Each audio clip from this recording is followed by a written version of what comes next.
Hey, small business people and lovers of good stories in general. Welcome to episode 17 of Small Business War Stories.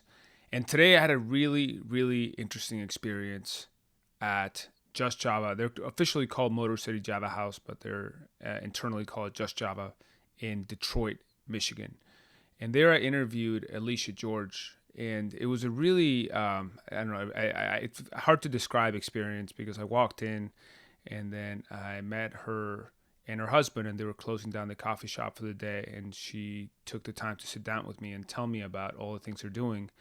But she is somebody who's very much in touch with energy, and she initially was she told me that she could feel all the energy from all the people that I had met along the Soul of America tour, and that everything that I was doing, and she was trying to process that.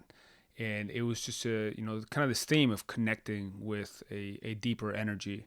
After we taped the episode, actually, I had my guitar with me and I sang a song called Brothers Keeper that I wrote in Mississippi. And one of the local artists there, one of the poets, basically had an improvised piece of poetry to the music that I had written, and it was beautiful. It was profound. It was amazing. It was really hard to describe. I think you'll get some of the energy from Alicia in some of the amazing work that she's doing in Detroit. That's really commendable. Detroit's a city that has seen some really rough times, and it takes people like Alicia and her husband John to make sure that there is a good vibe and that there's hope, and that people have a way to grow forward. As all of the episodes of the Soul of America tour, this one is brought to you by Tecovas boots. And these are the boots that I wore every single day as I was driving around the country. I would put them on every morning. I'd shine them, and they were amazing. They were very comfortable, and that's Tecovas, Tecovas boots, and you can go to tecovasboots.com. They're top-notch quality boots that you would pay, $700 for at a retail store, but they are direct to consumer. So they basically don't sell through retailers. They only sell directly online. They have a really good return policy. So if for some reason they don't fit, you can send them back. But they're amazing. Highly recommend them. And again, they were my companions every day of my trip. This episode is also brought to you by Impact Dog Crates. Impact Dog Crates are strong, safe, and secure, and that is the crate that my puppy Muddy Waggers travel in every day. They're made of aluminum. They're collapsible. They're really portable. They also have some special types of crates. I don't have this one, but they have a high anxiety crate that keeps your dog home safe. The ones that maybe have separation anxiety or they're scared of storms. You can also get them in all kinds of colors. Mine was a tan color, which is pretty mellow, but you can get them in red, blue, purple, as well as tan and gray. So they also have things like bubblegum pink and lime green and teal, which are not my cup of tea, but they might be yours. So you can get them. If you use code MUDDY20, MUDDY 20, you can get 20% off, which is a really awesome deal. So go check them out. Impact Crates. And we are also brought to you by Badger Mapping. Badger Mapping is an amazing software tool that helps you and your field sales team plan your route. So if you have people out in the field selling, and actually next episode, we're going to be talking about somebody who's very in the selling to small businesses area, but I won't, that's Allison. I won't steal a thunder from that show. But if you have a mobile sales force, Badger Mapping is a great tool that cuts the onboarding time for new reps because it makes it much easier for them to start using, doing the routes. I used it to map out the Soul of America trip, which is 3,800 miles across the country. So a lot of people use it for local sales forces or regional sales forces. It works really well. If you mention to them that you came in through Small Business War Stories, then they will give you 2 free months because they're awesome. And my friend Steve is a CEO there, and they're a great company. And every episode of Small Business War Stories is brought to you by Proven. Proven is a leading small business hiring tool, and we make small business hiring easy. You don't have to go around posting to all the job boards. We make it easy for you. You can distribute your job to over 100 job boards, and thousands of small businesses use Proven nationwide. There's a free trial, so you can check it out. It's proven.com, PROVEN.com. So I don't want to delay this much more because this is a really special, awesome episode with Alicia George from Motor City Java House in Detroit, Michigan. And I learned a lot about what it means to do business in Michigan and what it means to do, really have a positive impact in a community that needs it badly. So without further ado, here is Alicia George in Detroit, Michigan in episode 17 of Small Business War Stories.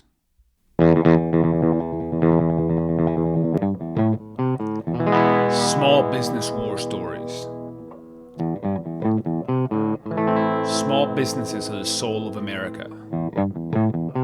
And this is where they tell their stories.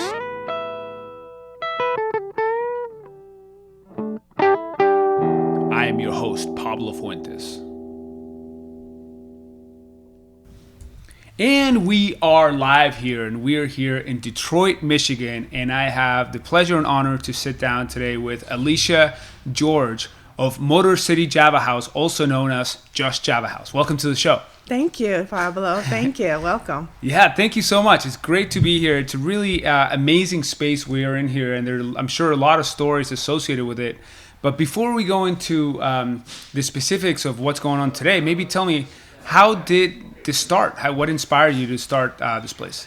So what inspired me to start is that I wanted to have a neighborhood coffee shop. I had been working with Blight Busters, helping with volunteerism, cleanup projects, but it was time to beautify the neighborhood. So I had a dream of having my own coffee shop, and what you see here now is exactly what God had blessed me with in my dream. Yeah. So this was in the year of 2000. And then in 2003, we discovered this place, which is known as the Artist Village, Detroit. And inside of here, we thought that having a coffee shop would be perfect. Okay. So Motor City Blight Busters set out on a mission to renovate, revitalize, help to stabilize, so that Java House could be born. Beautiful. So I hear there's maybe let's unpack this a little bit for our audience. So there's Blight Busters. Can you tell me a little bit about Blight Busters and then how that comes together with both the Artist Village? And so there's basically three kind of moving pieces, right? Indeed. There's the coffee shop, the Artist Village, and Blight Busters. Correct. Can you maybe help, share with me what that all means? Sure. So Blight Busters has been around for 29 years. It is sort of like the parent of this whole project. Okay. And they were going through the housing market crash. Their mission, their motto was to renovate and revitalize the neighborhoods in the city of Detroit by renovating abandoned houses. Okay. When the housing market crashed, it needed a lifeboat. And so Artist Village Detroit was born. Okay. And inside Artist Village Detroit, it goes for about a block long. Okay. There is the Java House, a coffee shop. Okay. There is a gallery. Okay. A studio, an indoor-outdoor garden, and then a warehouse and a courtyard. Beautiful. There's also 2 apartments and 1 loft on the premises. So it only made sense that if we were already renovating, revitalizing the residential area, that it was time to do that for the business district. Okay. And so that's how it was kind of born. Very cool. And so with my dream, we were able to start renovating this in 2005. Okay. Very cool. How many square feet total do all those buildings cover? Wow. So it's a block long. Yeah. I'm not sure the square feet right now. Okay. A lot. So it goes for 1 block long and, gosh, I don't know. Okay. Maybe 15,000. That's a lot of square feet. Yeah, because there's a big backyard, there's the garden, there is the upstairs. So, yeah, we got a lot of space. Beautiful. So tell me more about, so this organization called Blight Busters is a nonprofit that is also heavily involved with both the Artist Village and the Java House. Can you help me put that all together? What does Blight Busters do, and how do they? So Blight Busters is a nonprofit housing organization. Its mission is to revitalize and stabilize the neighborhoods in the city of Detroit. Okay. It is the organization that also helps with anything to get Detroit back on its feet, anything to turn anything that's negative into a positive. Yeah. And they have over 10,000 volunteers that come out every year to do whatever we got to do in the neighborhood. Yeah. There's cleanup projects, there's art projects, and there's also garden projects. So anything to help get people back on their feet, Blight Busters has been a part of that. I love that. I love that. And so can you give me an example? Maybe what are some of the most recent projects that Blight Busters is undertaking? So the most recent projects is the demolition. Okay. So there's been abandoned homes, there's been fire bombed out houses. So they'll go in with the volunteers and they'll gut them, they'll clean them up, and then they'll secure them. Our resident artist name is Chaz Miller. Yeah. So he created board ups, but then little art on the board ups. So we board up the windows and the doors. Actually, Chaz has some of his artwork here around us, and it's absolutely stunning. Breathtaking. Captures you. And he taught us that art is everything and everything is art. That it is the artist that is on the threshold of the spirit world. Love that. And so if we don't support them, how can they be creative? Yeah. Someone had to create a car, a phone, a magazine, clothes, jewelry. So if we support the artist, then the artist will support the community. I love that. Actually, I make guitars out of cigar boxes. So I definitely can relate to that. Like basically seeing art in anything. Yeah. Oh wow. Yeah, that's great, Pablo. I love that. I love that. Okay, well, that's what we're doing here, so you're always welcome here. I would love to. Yeah, you were talking about having music nights. I'd love to come back and play a little bit with you guys. Awesome. Now, I read about this building having a really interesting story, and some of the buildings here in the sense of you used some of the reclaimed materials from some houses that have been condemned in Detroit and put this. Can you tell me a little bit more about that? How did that all come together? And Absolutely. What are some examples? So, in the beginning, 2005, when we started to renovate, we started just to use recycled materials. So Blight Busters was already demolishing abandoned homes. There was about 5 homes in the Brightmoor area, which is just south of here, that were demolished. The wood was able to be reclaimed. The volunteers helped all the way from taking out all of the nails to sanding. We actually was able to install the hardwood floors that's here on this side of the cafe from 5 abandoned homes. Wow, so these actual floors we're standing on right now? Correct. Over 100 years old in the houses, because those homes were built in the early 1900s in Brightmoor. So we were able to reclaim it. So this is probably Michigan oak that was grown in the 1800s. Absolutely. Wow. Yes. So that is beautiful. That's been exciting. Right. Yeah. And so here they are. That is amazing. Yeah. So tell me a little bit more. What are some more examples of how? I mean, you obviously serve great drinks and food here, but also, what are some examples of events or things that you do with artists, with the art community? Maybe art shows or music. You were telling me a little bit about music shows you do. What are some examples of that? Yes. So we have some annual events that go on here. Every year we do Sidewalk Festival. So that's a time where we shut down the street and we have over 100 different artists that come out. You might see Macbeth in the middle of the street. You might see a live band. You might see storytelling, Cinderella in the garden with the tea and the whole 9 yards. That's awesome. So that's every year. This would be our 5th year that we're doing it. And it's just one way to bring the art to our youth. Sometimes our institutions and art museums, they're a little intimidating to our youth, especially in urban areas.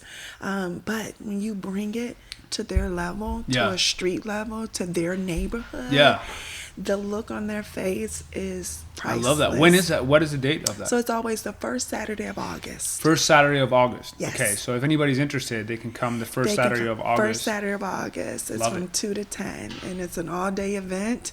And it's just a good time. It's I'm officiating my business partner's wedding this year on that date. But next year, I'll you got to be here. That's awesome. That's awesome. I love it. So yeah, that and Creative Juices, which is a poetry series that we ran the longest poetry night in the city of Detroit. It was every Saturday. We did it for about 10 years. Yeah. Artists from all over the world will come here. People got their start here. Okay. Different shows.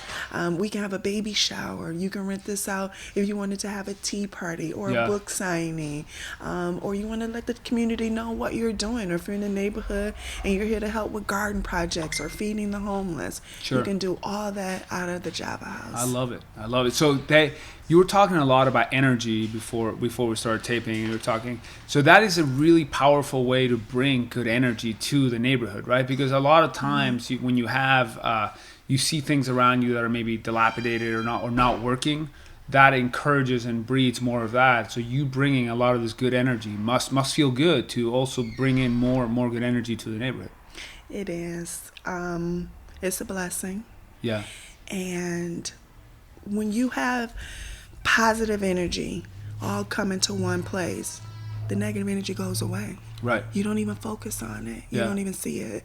So that's why we try to see the beauty that's probably in the blight, or recycle it, or reuse it, or repurpose it. Love it. So that we can all kind of get along. If we're not doing our part for our babies, then who's going to take care of us? That makes sense. It's child abuse to allow someone to walk past dilapidated, burnt out, abandoned structures. Yeah. It warps their sense of mind and their creative energy. Right. And so we're not doing them any justice. So it's a blessing that I can be here, that I can welcome that energy. That's amazing. And pass it on. Tell me, you must have overcome some meaningful challenges. Can you maybe, for our audience, so we have a lot of folks that listen to the show that are interested in small businesses, maybe interested in starting one or currently operating one. What is a time when you encountered a really difficult, meaningful challenge, and how did you overcome that? Which part? Well, any of it. I think the most important time of my life was when I had my son. Okay. Who is 25 now. He changed my life. Okay. I wanted to be a homeowner. I wanted to take pride in my neighborhood, but I couldn't find a house. Yeah. I couldn't find a decent home. Yeah. And so I looked and looked and looked. I looked at over 400 homes in the city of Detroit. Wow. Just to find somewhere decent and safe. Yeah. That led me to Blight Busters, because Okay. Blight Busters was demolishing and cleaning up. Yeah. So that is how I met my husband now, John George. Yeah. Because I was looking for what can I be a part of. Yeah. Once I did that, and to start helping people and helping the community, that's when God blessed me with the dream of having a coffee shop. Yeah. It's more than coffee, right? Yeah, of course. It's an experience. It's community. It's art. It's everything, Yeah. And so, yes, I've been in an abusive situation. Yes, I was a single mom. Yes, are the lights going to get turned off? Yeah. Am I going to have a car? Why is it that we can't have everything at one time? It's like we can't have the house and the car and the job all at the same time, Right. But I overcame that, as we all do. Yeah. But God just has blessed me so much to be right here, that those are my now testimonies. I bet. And so now I can help other people who may be going through that there is hope out there. You just got to find your purpose in life. Yeah. What would you say is your number one? So for anybody who maybe is in a difficult situation, who is looking for a way to make their lives better through maybe starting something, a business, a community, what would be your number one piece of advice for those people?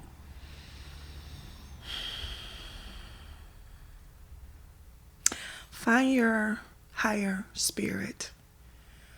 Find that energy that allows you to be who you are. Okay. It may not be corporate. It may not be what your parents want. Sure. But you got to find it in you. And then you got to have faith that it's going to happen. Yeah. So find your faith. Go towards it. And everything else will work out. Somehow the bills get paid.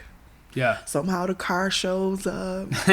Somehow you get a good meal. Yeah.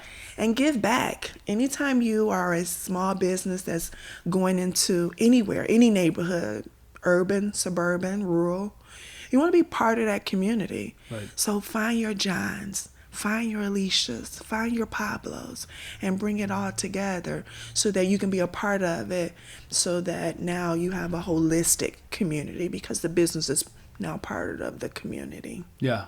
I love that. That's cool. You must have seen some really odd, wacky things, like funny things going on here over the years. Can you think of any funny stories, wacky stories of things that have happened here? Yeah, so one funny story that comes to mind is the muffin story. Oh, I can't wait. Tell me about the muffin story. Okay, here we go. So, may have to bleep some stuff out, but here we go. No, you can cuss. You can say whatever you want. Oh, Lordy, really? Yeah. Okay, here it is. Yeah, do okay. it. So I'm here. I'm being the Java girl, Yeah. right? And one of the business owners comes over and says, Alicia, Debbie is having a problem at the sewing room. You must go down there. And I said, wait, okay. He said, you must call the police. And I grabbed the phone and I was like, okay. And I was like, wait, why aren't you calling the police? And he was like, I don't want to get involved. And I'm like, oh, so you want to leave the woman? You want to leave me to get involved? So I call. Hi, it's Alicia.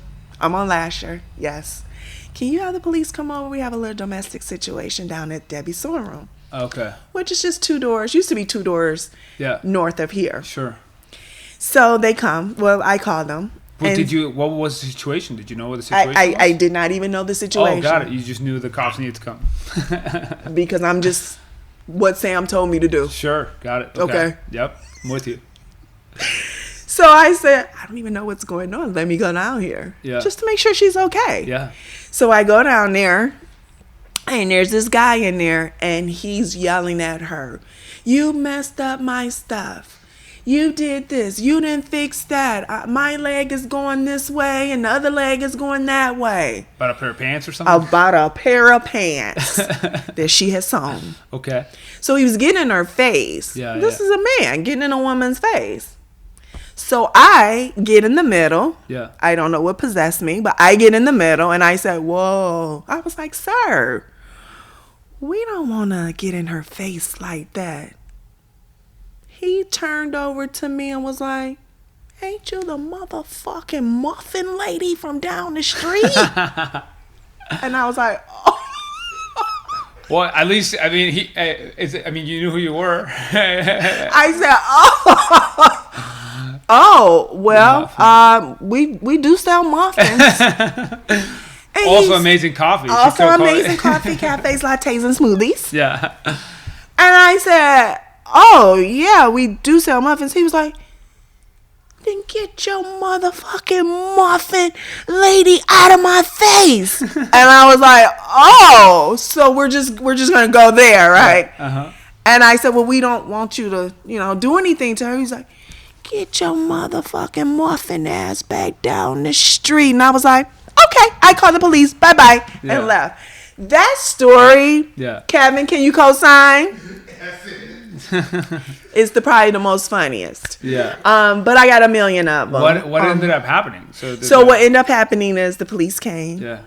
She gave him his pants and his money back. Yeah. And it was all square away. Got I don't think he ever came back to buy a muffin from me. Yeah, I don't think so. Yeah. No, he probably didn't get his pants sewn there either. Probably either. But you're probably okay with that, is my guess. We're okay with that. Yeah. So sometimes you just gotta leap out on faith and protect your community and protect the people and do things that you normally wouldn't do. Because sometimes you just gotta laugh that off. and as long as nobody got hurt. None of my business. Yeah, there you go. That's funny. Tell me, you have come a tremendously long way in the last 10 years with this. Yes. What's your vision? So you have a beautiful space now, a beautiful spirit, and beautiful, kind of soul of the place here with the art and the food and revitalizing the neighborhood. What do you want to do in the next 10 years? Mm-hmm, mm-hmm. So because of how this was built by the people, for the people. Yeah. with over 1,000 hands, from poets to musicians to summer kids, summer camp. People from all over the world helped. It took 5 years and $250,000 to build this. Yeah. So when we opened in 2010, this is our 7th year, right? Yeah. So now it is time for the people to really get involved with the coffee shop. So what I want to do now is make it so that it's like a co-op. Okay. Right? So we all take care of Java, because Java's going to take care of the community. Right. Getting our garden really going with taking the coffee grounds to fertilize the garden, and then taking everything from the garden to feed the people, whether it's fresh mint or lettuce or tomatoes or cucumbers for the salads or whatever it is. Yeah, you have the garden back here? The garden is back there. That's beautiful. You know what? I interviewed in Springfield, Missouri last week a woman named Mel Millsap, and she's going to be in an episode of Small Business War Stories, and she has an urban farm in the second poorest neighborhood of Springfield, Missouri. And she's undertaking some effort. I should connect you to, because she's undertaking some efforts that are working really well, bringing farming to urban areas. It works. So when I visited Philly, and they're like the capital of murals there, the mural capital. They also incorporated the gardens, right? So we brought that energy back here as well. So just like we use the wood for the floors here in Java, we also have the volunteers use that wood to create raised beds, right? So it's all recycled. The kids get to paint it. It becomes a huge art type project. That's awesome. We put the seeds in, and whatever we grow, we give away to the community. That also helps with Mr. Johnson and Miss Jones, who have to choose: do I go to the market and buy food, or do I go get my prescription? Yeah. Do I go to the market? So let us give you the food from the earth. Yeah. That's probably going to prevent you from not even going to the pharmacy. Yeah, and it's a lot less expensive. And also, Mel was telling me about CSA, which is Community Supported Agriculture. Yes. And actually, I signed up in the last few days between that interview and this one. I signed up for a CSA program in Austin because I've been getting all my vegetables from the farmers market, but there's actually a way to make a commitment to local farming. Absolutely. And urban farming by doing that. So, absolutely. That's awesome. And it works. And the kids and the youth, and so now you got this intergenerational type thing. That's awesome. That's what you want. So so you're basically building a village within here. Right, the artist village. Love that. Yeah. Love that. What's it like to do? I mean, so Detroit's interesting. This is my first time in Detroit. You're seeing me in my first few hours in Detroit. Welcome to the D. Thank you so much. What's it like to do business here? I mean, you've told me a little bit about that, about the challenge of overcoming some of the negative energy, and you have obviously a lot of challenges with a lot of the economic activity that maybe has gone away with the auto manufacturers in Michigan in general. What's it like to do business? What's your relationship like with your local government and with maybe other small businesses, and how does that all work? So in the beginning of having this dream, so if you can just imagine from the year 2000 to 2005, I was the little girl who cried wolf. We're going to have a coffee shop. We're going to have poetry. We're going to have jazz. It's going to be art. You're going to bring your laptop. You're going to get online. And everybody was like, sure. Right? Sure. No coffee shop has ever been over there.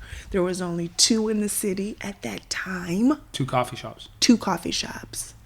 And so I just kept at it. Yeah. I just kept at it. In the beginning, to get this place zoned, because it had never been a coffee shop, challenges. I bet. There's apartments over us, challenges. So I couldn't have a full-blown kitchen because of the apartments that's over.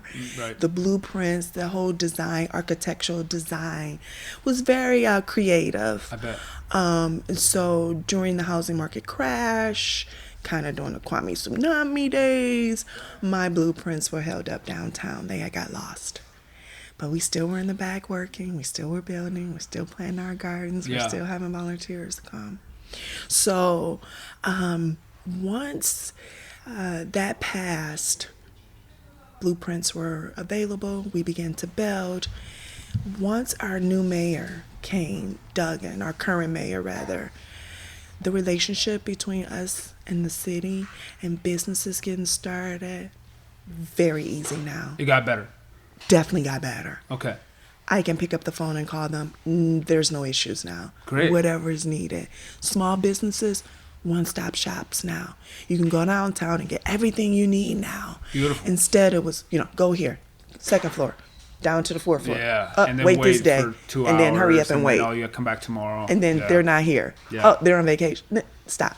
So now they have these business centers. They have foundations now that are in the city of Detroit that are helping small businesses, kind of business 101, how to get started. There's help with funding. There's people that they're having you shadow with in the foundations and in the business world. So everybody now is coming together and supporting those small businesses, which used to be like the heart of different communities, right? Yeah. Other businesses, to me, we all get along now. We all get along. So everybody feels like the success of your neighbor is your own success. It has to be that way. Yeah. And it is. And it's feeling more and more like that. That's great. Every day. A lot of people came in here and was like, how did you get started? How did you get started? Yeah. I would take them behind the counter and show them this espresso machine. And I get the beans from Lansing and I grind them up. To my knowledge now, I think there's 23 coffee shops in the city of Detroit now. Beautiful. When there was only 2. Cool. Back in the year 2000. That's great. So I hear, when I talk to you, I hear a lot of hope and I hear a lot Absolutely. That's great. Absolutely. Can't nobody take that from you. Right? Can't take that away from you. That's amazing. I love it. Is there anything else that you want our audience to know about your business? Where can people find you? So your address here and what are maybe a calendar of events, Sure. social media? Sure. So we are located in Northwest Detroit. It is called the Old Bedford District. We are at 17336 Lasher, inside of the Artist Village. We're here Tuesday through Saturday from 9 to 3. Yeah. Every first Friday is jazz. Every other weekend, we are here open late for our moviegoers. Love it. Which is a movie theater right next door. That's the Redford, right? That is the Redford Theater. And then any other special events that you may see on our Facebook page Beautiful. or the website. Are you on Instagram? We are on Instagram. Okay, what's your Instagram handle? Our Instagram is Just Java House. Just Java House. Yes. Love it. Well, I feel you just came back from 3 weeks vacation and we were able to last minute put this together, which is very, very lucky, and I feel faithful because I'm moving on tomorrow to go to down to Columbus. So thank you so much for taking the time to share your story. I really appreciate it. It's been an honor. Thank you. Same here. Thank you for listening to Small Business War Stories. If you enjoy the show, share it with a friend, or you can subscribe on iTunes, Stitcher, or on our blog at blog.proven.com. If you have an idea for us, we'd love to hear it. Please email us at podcast@proven.com. See you next time.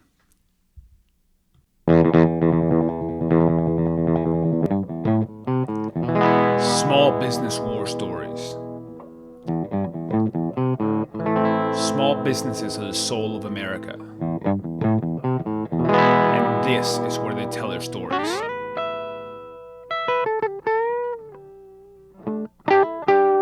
I am your host, Pablo Fuentes.